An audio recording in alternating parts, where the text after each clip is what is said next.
प्रधानमंत्री जी ने तो नाम ही दिया है अग्निवीर, अग्निपथ, अग्निवीर। आग में कूद के बच जाओ तब वीर बनोगे। आग में कूदने के बाद कितना लोग बचेंगे? कौन उद्योगपति इनका विरोध करेंगे भाई साहब? जो 55 से 60 उद्योगपति के पास आज 82% संपत्ति हो गया, वो उद्योगपति मोदी साहब का विरोध करेंगे? 4 साल का बात छोड़ दीजिए, अभी जो रिटायर होके आए हैं उसको तो पहले नौकरी दे दो प्राइवेट कंपनी वाला। अभी भी तो भारत में अग्निपथ में कुछ सही है ही नहीं जो गलत लगेगा। अग्निपथ में कोई सही बात नहीं है। कोई भी निष्पक्ष और ईमानदार लोग से पूछ लीजिए कि अग्निपथ में क्या सही बात है। प्रधानमंत्री जी ने तो नाम ही दिया है अग्निवीर, अग्निपथ, अग्निवीर। आग में कूद के बच जाओ तब वीर बनोगे। आग में कूदने के बाद कितना लोग बचेंगे? ये स्कीम बिल्कुल गलत है। आप लोग जानते भी होंगे, पढ़े भी होंगे। सरकार का जो ड्राफ्ट है उसमें दिया है कि निकलने के बाद अप टू 25% नहीं है, अप टू 20 का मतलब होता है 0% भी हो सकता है, कैन भी 0%। संख्या देश में ये लोग सरकार के समर्थक नहीं है।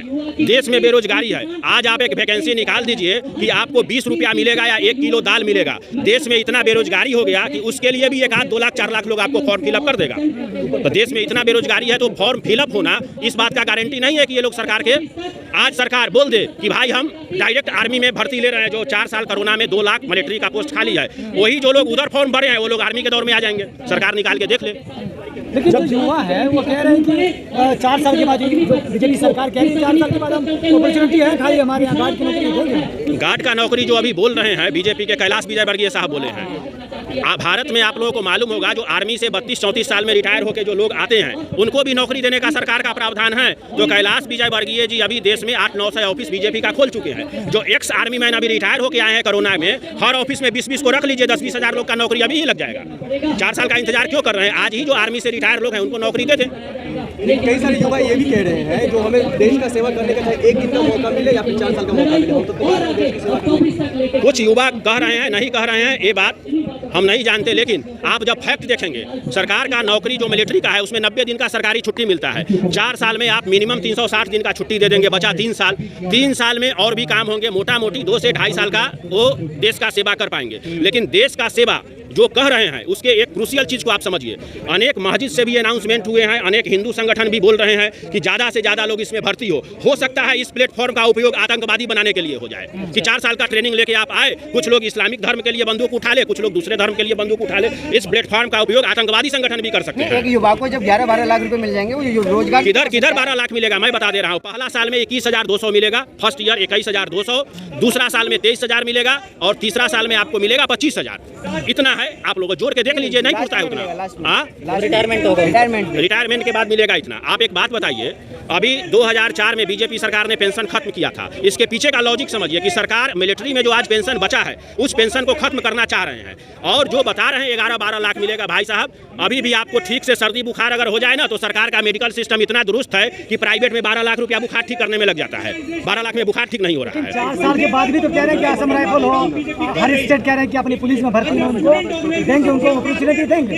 ये बिल्कुल झूठ है। अभी का जो उदाहरण आप देखेंगे पूरा देश का, तो पूरा भारत में केंद्र सरकार के पास तकरीबन 40 लाख वैकेंसी है। राज्य सरकारों को मिला लीजिए तो 2 से 3 करोड़ का वैकेंसी है। सरकार प्राइवेटकरण को बढ़ावा देने के लिए भर्ती नहीं कर रहे हैं, निजीकरण को बढ़ावा देने के लिए भर्ती नहीं कर। आज आप किसी भी बैंक का विजिट कर लीजिए, बैंक भारत का फायदा देने वाला संस्था है। खास के रिमोट एरिया में आप देखेंगे कि जिस बैंक में 10 स्टाफ का जरूरत है 2-3 स्टाफ है।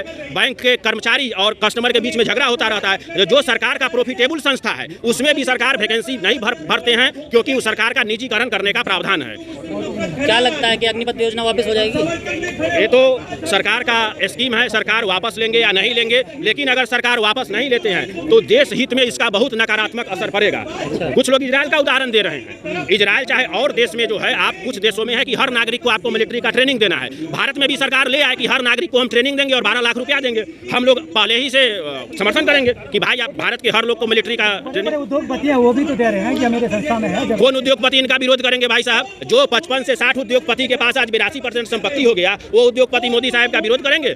वो तो विरोध नहीं करेंगे। वो कह रहे हैं कि जो युवा 4 साल बाद आएंगे उनको हम जॉब देंगे। ठीक है, कह रहे हैं। आज जो 32 साल 33 साल के उम्र में कोरोना के दौरान जो आर्मी मैन रिटायर हुए हैं, 4 साल का बात छोड़ दीजिए, अभी जो रिटायर होके आए हैं उसको तो पहले नौकरी दे दो प्राइवेट कंपनी वाला। अभी भी तो भारत में 3 से 4 लाख लोग रिटायर हो गए हैं। अग्निवीरों के लिए बोल रहे हैं।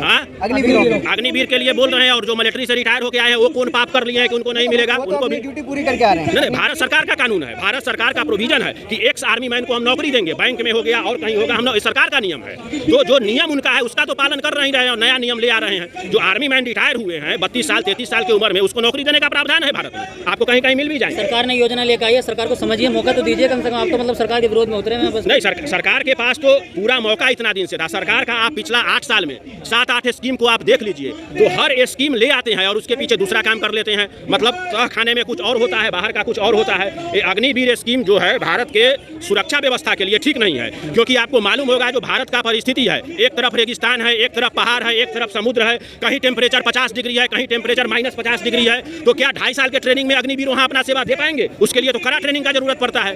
भारत एक ऐसा भौगोलिक स्थिति वाला देश है, दुनिया में ऐसा कोई देश नहीं है। बोलते भारत में एवरेज आर्मी का लोग जो परमवीर चक्र जीते हैं, महावीर चक्र जीते हैं, उनका उम्र 31 साल है। आप बच्चों का फौज बनाना चाह रहे हैं। 17 साल का लड़का माइनॉरिटी होता है, तो जिसका आप बच्चों का फौज बनाना चाहते हैं। सरकार जो बोल रहा है युवा का फौज, ये युवा का फौज नहीं है, बच्चा का फौज है। 17 साल का आदमी तो बच्चा होता है, उस पर केस युवा कम से कम 25 साल तो होना चाहिए, 27 साल होना चाहिए। तो वो कह रहे हैं कि एक युवा के पास में आज के दौर में बता दीजिए किसके पास है 11-12 लाख रुपए होंगे? किसका 11-12 लाख कैसे होंगे जब देश का सारा रुपया आप दे दिए 55 उद्योग घराना के पास, तो युवा के पास पैसा कहाँ से बचेगा? होंगे ना, किसको? जब आएगा तो उसके पास इसका होंगे, वो नहीं होगा। ये बिल्कुल आज देश का जो परिस्थिति जो है, जो मनी का आप दूसरा कॉन्सेप्ट में देख लीजिए, जो मनी का डिवैल्यूएशन होता जा रहा है इंटरनेशनल स्तर पर डॉलर के मुकाबले करेंसी, आपका जिस समय ये 12 लाख रुपया अगर मिल भी जाता है तो इसका वैल्यूएशन 3-4 लाख से ज्यादा का नहीं होगा। नहीं, ये भी कहते हैं कि कुछ लोगों को मोदी जी की कोई भी स्कीम पसंद नहीं आती है, किसका विरोध करना होगा। कैसे हर चीज का विरोध करते हैं? हम लोगों ने जब सरकार ने सबको राशन देने का व्यवस्था लाया था तो हम लोगों ने समर्थन किया था। जब सरकार ने देश विरोधी बात लाया था, जब सरकार ने पाकिस्तान के विरोध जो सरकार का जो विदेश नीति होता है, हम लोग उसका विरोध नहीं करते हैं। प्रधानमंत्री जो बाहर जाते हैं समझौता करने, हम लोग कभी विरोध नहीं करते हैं। तो ये बात बिल्कुल गलत है कि हम लोग सरकार का हर पॉलिसी का विरोध करते हैं, सरकार का केवल गलत पॉलिसी का विरोध करते हैं। लेकिन जो मीडिया है, जो मीडिया आप जिसको गोदी मीडिया आप कहते हैं, हाँ, वो तो कह रही है कि प्रचार प्रसार ये गोदी मीडिया 3 साल पुराना टर्म है। आजकल पेड मीडिया हो गया। गोदी मीडिया का कॉन्सेप्ट अब हटा दीजिए, अब पेड मीडिया है। जो लोग को सरकार की तरफ से स्पॉन्सरशिप मिलता है वो लोग सरकार के पक्ष में बयानबाजी देते रहते हैं। पहले आप लोग देखते होंगे कि बड़े बड़े पत्रकार जो 60-60 साल का उम्र पार कर जाते थे, उनको घर बनाने के लिए सोचना पड़ता था। लेकिन आजकल लोग विभिन्न चैनलों में है, 3 साल के नौकरी के बाद 100-100 करोड़ के मालिक हो जा रहे हैं। मोदी जी भी बोल चुके हैं कि कोई भी बदलाव होता है तो दूरगामी परिणाम अच्छे होते हैं, उस समय पे सही नहीं लगता है लोगों को। हाँ, कोई भी ठीक बोलते हैं, मोदी जी कभी झूठ नहीं बोलते। दूरगामी परिणाम अच्छे होते हैं, लेकिन किसके लिए अच्छे होंगे? आज जो देश का 82% संपत्ति 55 लोग के हाथ में चला गया, उसके लिए अच्छे होंगे। हो सकता है 5 साल बाद 100% संपत्ति उनके हाथ में चला जाए, तो दूरगामी परिणाम तो अच्छे होंगे ही, लेकिन किसके लिए अच्छे होंगे? अजय वापस नहीं लेती है सरकार इस योजना को, फिर अगला कदम आपके संगठन का क्या होगा? अगले हम लोगों का संगठन का है कि आज पूरा देश में प्रोटेस्ट हो रहा है। हम लोग आगे भी इसके लिए विचार करेंगे कि कौन सा है, और एक क्रमबद्ध आंदोलन है जिसका आज शुरुआत हुआ है। यह कोई टोकन प्रोग्राम नहीं है, यह एक क्रमबद्ध आंदोलन है। कल हम लोगों का दोबारा से मीटिंग होगा कि पूरा देश में हम लोग इसको कैसे निपटेंगे, सरकार कैसे इसको वापस लेंगे। इस मुद्दे को लेकर जो बिहार में हिंसा हुई, आप उसको कैसे देखें? बिहार में जो आंदोलनकारी थे उनके तरफ से कोई हिंसा नहीं हुई है। सरकार इंटरपोल से जांच करा ले, क्योंकि सरकार का जो संस्था है ईडी और सीबीआई, वह सुप्रीम कोर्ट भी बोलती है तोता है, तो हम लोगों का भरोसा उस पर नहीं है। सरकार खुद इंटरपोल से जांच करा ले। हो सकता है कि आग लगाने वाला लोग कहीं उन्हीं का लोग हो। अभी कैसे बोल सकते हैं कि आंदोलनकारियों ने आग लगाया? दूसरी तरफ एक इंपॉर्टेंट चीज जो है, इस प्रोग्राम का भी काल 9 बजे रात तक हम लोगों को परमिशन नहीं था। ये परमिशन रात 9 बजे के बाद मिला है, 9 बजे के आसपास। बिहार में भी दर्जनों बार पूछा गया कि हमको प्रोटेस्ट करने का समय दीजिए, मौका दीजिए। बिहार के पुलिस ने नहीं दिया तो लोग का प्रदर्शन उग्र हुआ, लेकिन उस उग्रता के आड़ में आग किसने लगाया? लेकिन एक बात और समझिए, जैसा सरकार का मीडिया तंत्र बोल रहे हैं कि आग लगाया, क्या इतना आग लगने में तो बहुत लोग मर जाता। एक भी लोग बिहार में जो आगजनी हुआ है, किसी ट्रेन में मारे गए हैं, जलाए गए हैं, इसका मतलब है कि ये एक टोकन प्रोटेस्ट था। और जो भी हुआ, बिहार में हम लोग हिंसा का समर्थन नहीं करते हैं, सरकारी संपत्ति का नुकसान नहीं चाहते हैं। लेकिन आपको भी कभी कभी गुस्सा आता है ना, तो अपना मोबाइल फेंक के फोड़ लेते हैं। कभी कभी घर में भी गुस्सा होता है तो अपना भी संपत्ति तोड़ लेते हैं। तो जो युवा लोग नुकसान किए हैं उनको भी जरूर पछतावा होगा, लेकिन जो ढोल पीटा जा रहा है वो बात नहीं है। इंटरपोल से जांच कराइए।